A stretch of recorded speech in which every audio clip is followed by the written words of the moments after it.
What is the most commonly used word in association with the euro? No, it's not failure, though it could be. No, it's stability, isn't it? A decade ago, everybody said, once we've got the euro currency, it will bring us stability. Well, I would suggest a decade on, what it has brought is chaos, discord and misery for millions.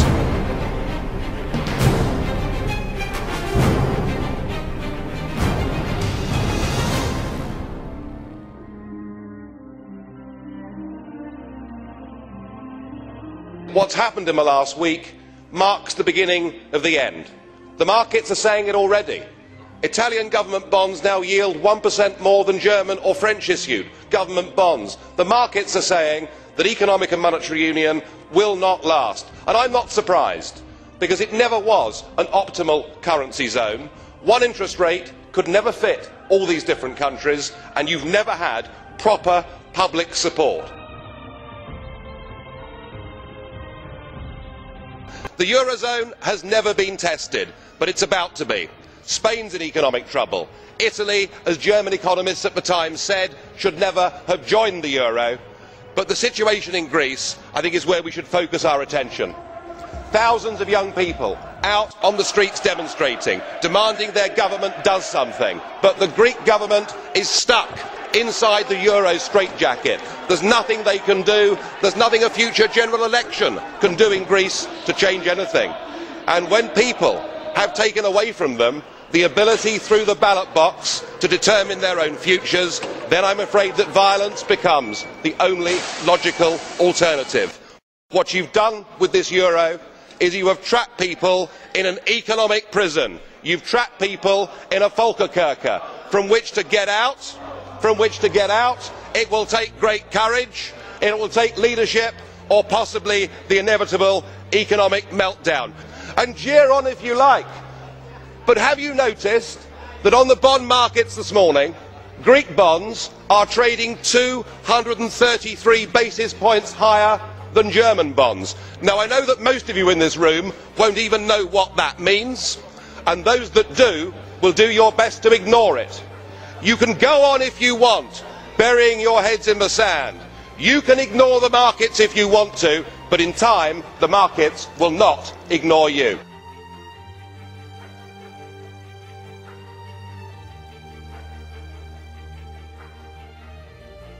Whilst 60 years ago an iron curtain fell across Europe, today we have the iron fist of the European Commission, and we've seen it with Article 121 and with Greece effectively being turned into a protectorate.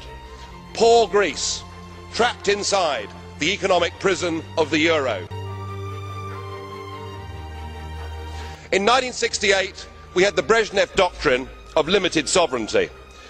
Today we have shared values, we have ever closer European Union and pooled sovereignty, and that is what you've used. But of course it won't just be Greece, because the same is going to happen to Spain, to Portugal and to Ireland. 121 will be invoked with all of those. Mr Barroso, you said earlier we will stick to our course, and that means millions of people in Europe will be put through pain as you attempt to keep together this disastrous project that is the euro. It will fall to pieces, of that there can be no doubt.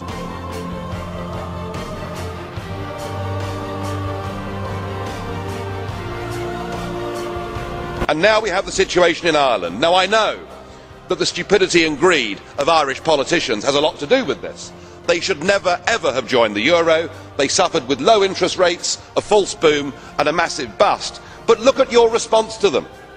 What they're being told, as their government's collapsing, is that it would be inappropriate for them to have a general election. In fact, Commissioner Wren here said they had to agree their budget first before they'd be allowed to have a general election. Just who the hell do you think you people are?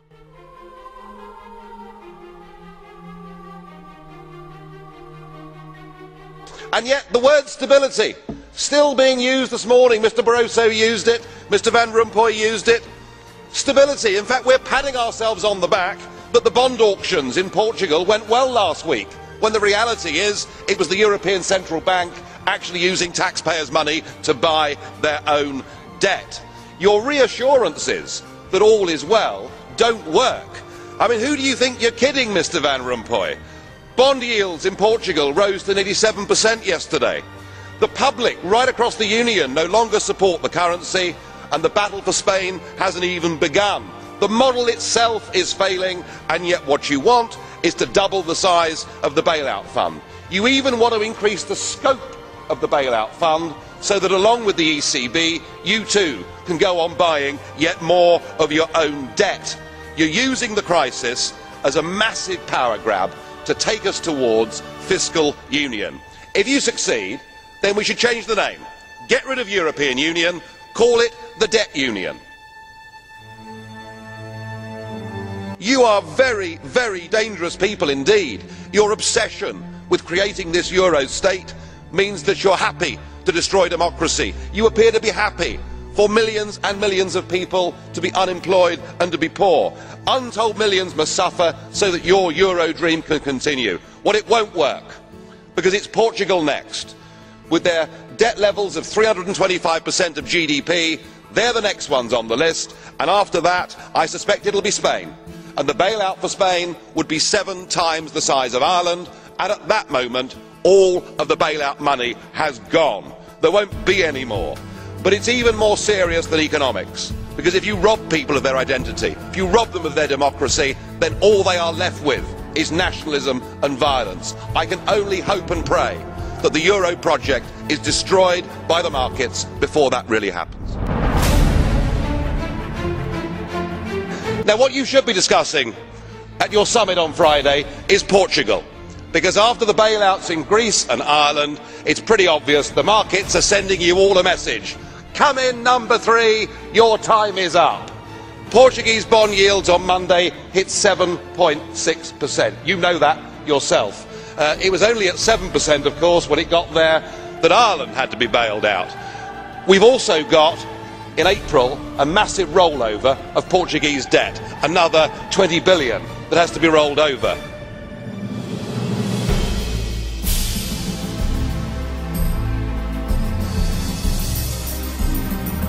Remind ourselves, in the last 6 months, 80% of Portuguese debt was brought up, purchased by the European Central Bank.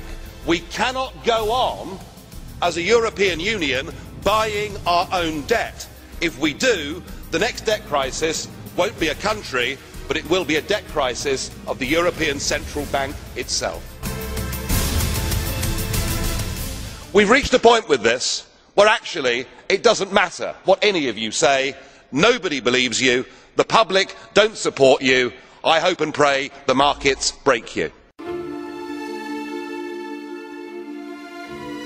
2010 will be remembered as the year when the flaws, the deep flaws in the Euro project were exposed, and when the public in Europe woke up to the sheer stupidity of their leaders.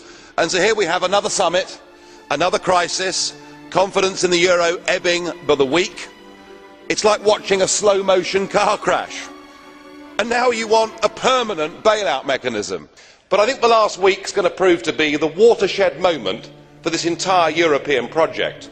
You see, the only way to stop countries acting in their own national interest is to take that power away from them, to form a Treasury Department there in Frankfurt that has power over tax and power over government spending. And indeed, I've heard some of the EU extremists this afternoon effectively call for that. But you've come back to us today, and now with the approval of Mr Sarkozy and Angela Merkel, you're the head of a new economic government for 500 million people. And you've launched your 10-year plan, your wish list. And I just wonder, have you remembered what happened to the last 10-year plan that was launched in 2000?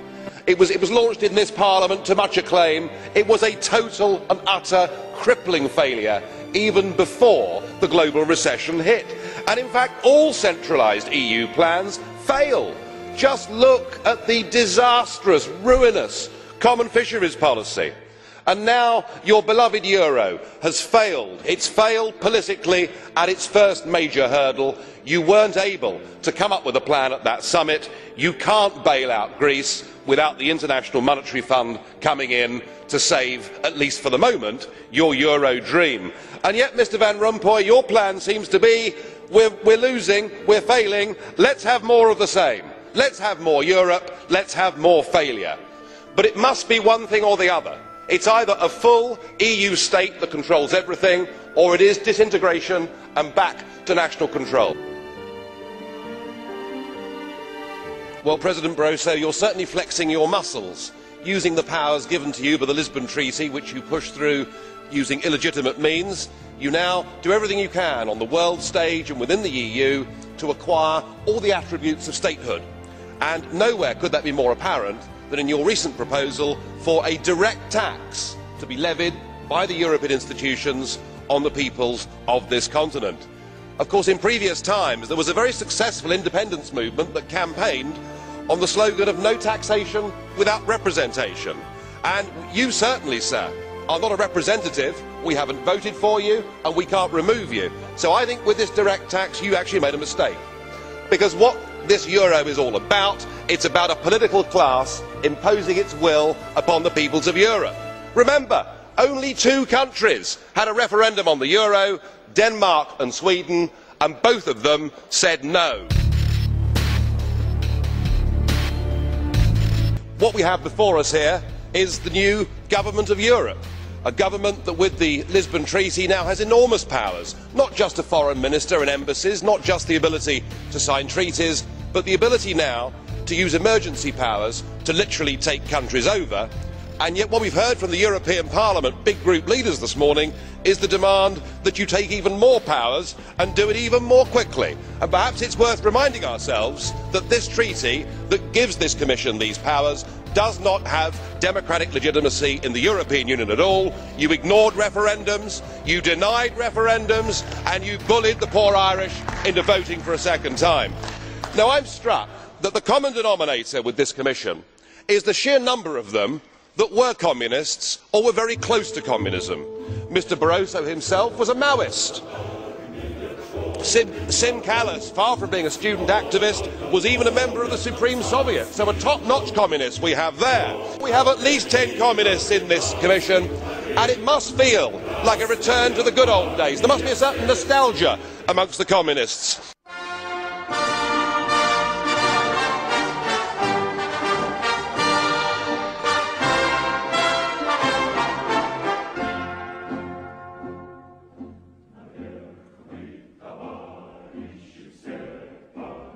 Do enjoy the 10th birthday of the euro, because I very much doubt you'll be celebrating the 20th.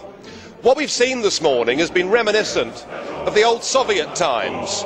Do you remember when the 5-year plans were announced to be successes, often before they were even launched, with much talk of record harvests and wonderful production figures for tractors? And I suppose, much like those days, we've been treated this morning to a succession of unelected, ageing bureaucrats telling us what a great success the whole thing's been. It's all delusional stuff. Just look around this chamber this morning. Just look at these faces. Look at the fear. Look at the anger. Poor old Barroso here looks like he's seen a ghost. You know, they're beginning to understand that the game is up. And yet in their desperation to preserve their dream, they want to remove any remaining traces of democracy from the system. And it's pretty clear that none of you have learned anything. You know, when you yourself, Mr Van Rompuy, say that the euro has brought us stability, I suppose I could applaud you for having a sense of humour, but isn't this really just the bunker mentality? We need democratic solutions to this. If you go on pushing your extreme euro nationalism, this will lead to violence right across every member state in this union. And perhaps this is why we see the fear in the faces. Increasingly people are saying, we don't want that flag, we don't want the anthem, we don't want this political class, we want the whole thing consigned to the dustbin of history. We must put the future of Europe to people in every member state in free and fair referendums.